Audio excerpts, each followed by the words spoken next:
Hey everybody, Doug back at you with another Pennsylvania Dutch word of the week. We are now into the middle of February, and there's a holiday here that we celebrate in the United States in the middle of February, and that's President's Day, because George Washington and Abraham Lincoln and a couple other presidents as well all had birthdays in February.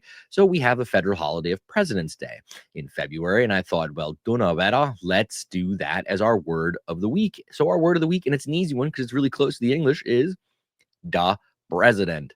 Da Bresident. You can't figure that one out, we got problems. This is an easy one to use. So here is a sample sentence. George Washington war der erste Präsident.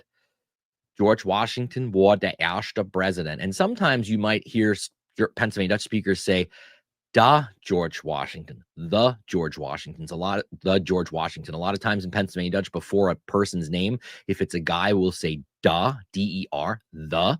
And if it's a woman, we'd say D, D-I-E.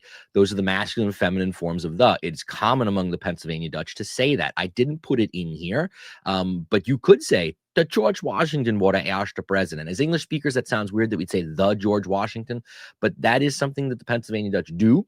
You don't have to do it, but you can. So I didn't put it in here, but if you were talking to somebody that speaks Pennsylvania Dutch, just be aware that they might say that. They might say dot George Washington, or if it was talking about his wife, Martha, then it'd be D Martha Washington, right? So just something to take note of if you are interacting with other Pennsylvania Dutch speakers. Great word. It's an easy one, really close to the English. So use that one. That's an easy one to start using in your Pennsylvania Dutch as you practice.